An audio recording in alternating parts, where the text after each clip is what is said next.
they erase the system, all of this would be for nothing. This was your plan? We're still alive, aren't we? You got a hard choice to make right now. Are you one of us, or are you one of them? She picked her side. I walk through the valley of the shadow of death. Murder's murder. Don't matter who you are. I will fear no evil.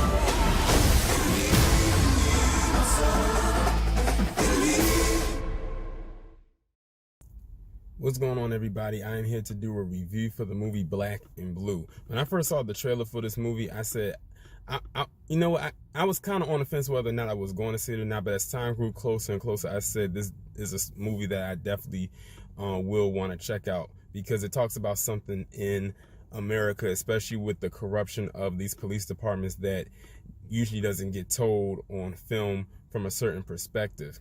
Now, the movie is basically about this woman named Alicia West, who's played by Naomie Harris, who's an amazing actress, Academy Award nominated actress. And she plays this rookie cop who's fresh out, well, she's not fresh out of the military, but she has a military background, and she works for a police department in the Louisiana area. And basically, she wants to do everything that is right. Like, she is like the only moral compass in that entire department. And one day she decides to go with another person that's not her partner to do a particular job, and then that's when everything goes south for her. She ends up witnessing something that she was not supposed to be seeing, and she basically sees these cops kill some drug dealers for basically, I would say it was like a drug deal gone wrong, or they didn't make the right transaction, and it all gets caught on her body cam. And then basically the entire movie takes place of her trying to get the body camera back to the police department. And then of course she runs into Tyrese's character, whose name is Miles. He works at a store, and thank God Tyrese finally got a role. Now he can stop crying all over the place, all over Instagram, you know, about getting roles and everything. And it's also good to see him in something that is not anything related to Fast and the Furious. And they pretty much work as a team, because then he realizes eventually they start to come after him for basically offering her protection. But basically, like I said, it dives into the aspect of corruption in these police departments. This is something that has been going on. Let's just put it this way. This movie displays how high and how thick that blue wall of silence is, because there's something in there. One of the cops says in the movie, and he's actually a black cop, and he says that when you put, like, you're one of us now, you're not one of them anymore, you're no longer that, you're blue. And you know how they say back the blue, blue lives matter, and all of that type of stuff right there. And ironically, the movie takes place in Louisiana, in the first place where that whole blue lives matter bill, or whatever that thing was called, that was implemented by 44, occurred in the state of Louisiana. So I thought that was an interesting correlation. They also had a few other people in here. They had Mike Coulter, who you know played Luke Cage. They also had Nafisa Williams, who plays Thunder and Black Lightning. So they had quite a few notable cast members that were also in this movie to offer their part as supporting cast. So basically, she's basically like running for her life, because they set her up to make it seem like she was the one that killed this person, and this person was very important to this particular gang that is ran by Mike Coulter's character. As a matter of fact, the person who is killed was actually his nephew, so it's like a gang slash family affiliation type of thing.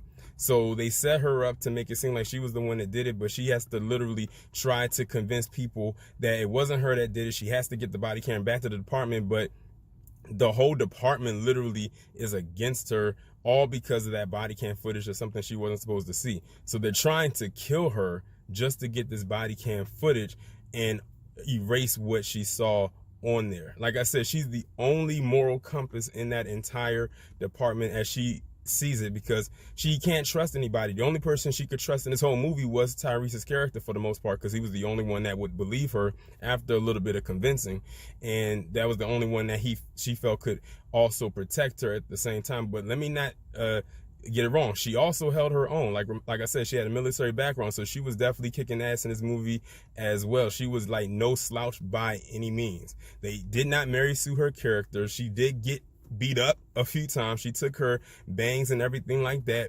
So I really did enjoy the movie because, like I said, it shows another layer of the police corruption as we see it in this establishment, from a different perspective.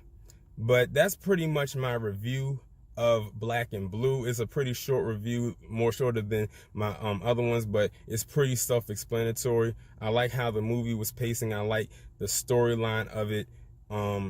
It's very interesting because usually when it comes to these type of movies, they usually like to use a lot of white actors to tell a story like this, but I like that they use a black actor and a black actress to, tell this particular story, and it makes more sense because of the racial aspect of it, and having to know, what do you decide? Do you decide to be for your people, or do you decide to be for your career?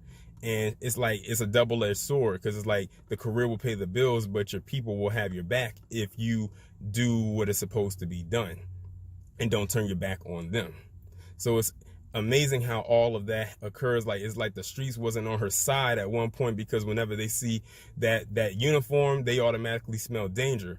But when it ends, the streets pretty much are on her side. She has street cred at this point, and it pretty much all comes full circle by the time the movie is over. But that's pretty much my review for Black and Blue. Y'all let me know what y'all think down in the comments, and I will talk to you in the next one.